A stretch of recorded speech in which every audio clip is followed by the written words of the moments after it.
Okay, ngayon is July 3. Time check, alas 11:07. Ano na ngayon? Biyernes.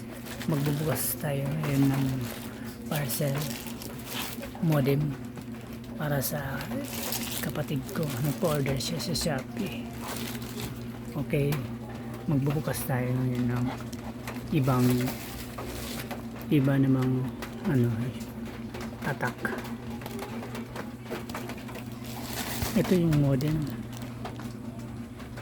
Kung noon PLDT, ngayon smart. Iba yung tatak niya. So ayan. Wala siya pang antena na lagayan para sa outdoor. Gagamitin lang natin ng kamay. So ayan,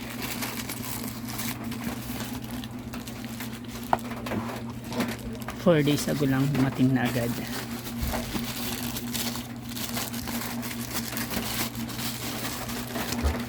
So ngayon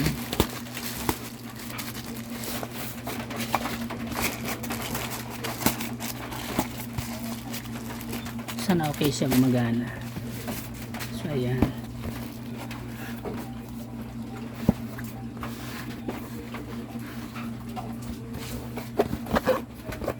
ano ba yan? Kailangan gamitan ng gunting. Sandali lang, cut muna.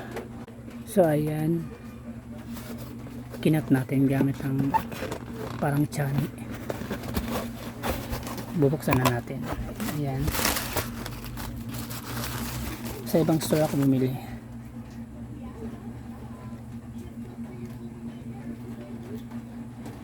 In fairness, medyo may bigat siya ng konti yung charger niya.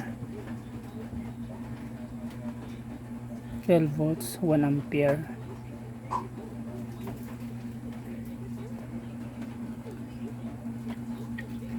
Wala siyang tatak. Second hand siya na modem.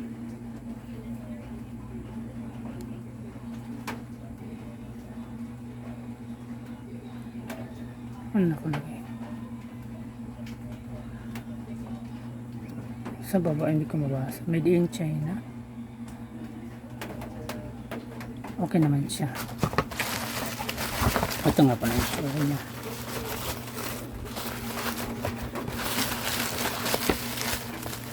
Maliit lang siya. Dati PLDT na green. Smart ata yun.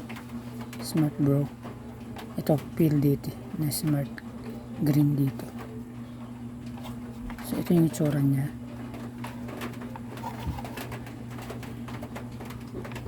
Madumi siya, mabuti pa yung dati.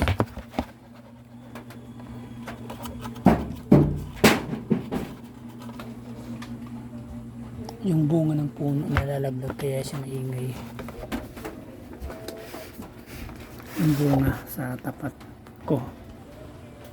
Diyan, talisay ang tawag sa amin.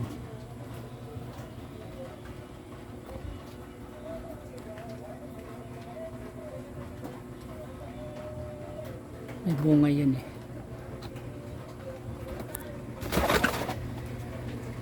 Diyan, nalalaglag dito sa sa bubong namin. So ayan, balik tayo kahit walang tayo. Char, ito yung itsura niya.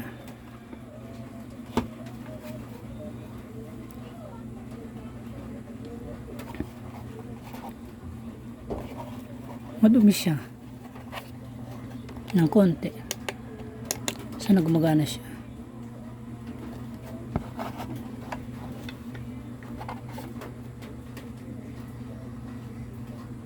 LAN 1, LAN 2. Ito yung kanyang adapter niya. Ito yung adapter niya.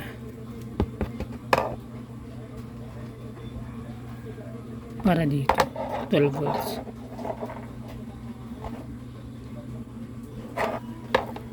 Para yan dito. So ayan. Yan.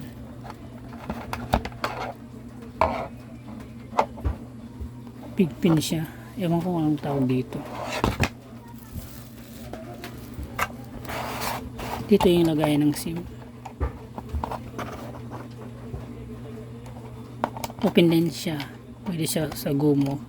Sa SIM card na hindi lang GOMO, pati Tokentech sa Smart. Pwede siya sa Tokentech Smart GOMO or any SIM, pati dito. Pwede siya unli data ng kahit ano na SIM. Pwede rin hindi unli data, basta kahit anong SIM card.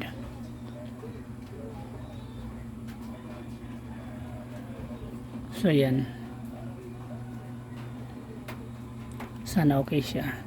Ngayon naman iti-testing natin kung gumagana siya. Umiilaw ng kulay green.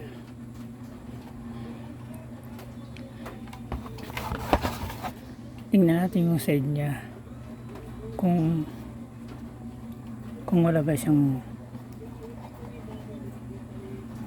uka. Ito yung labasan, ventilation niya, labasan ng init. Ayan, mukhang okay naman siya. Ngayon iti-testing natin siya gamit ito. So yun ang kanyang laman.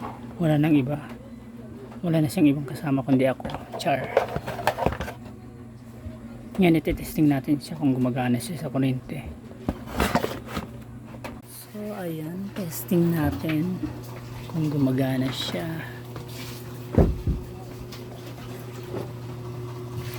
Ayan yung charger niya.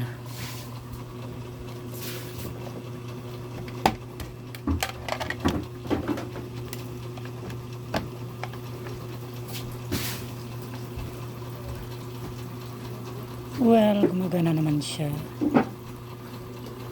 So ayan, wala pa siyang SIM. So ayan, okay naman.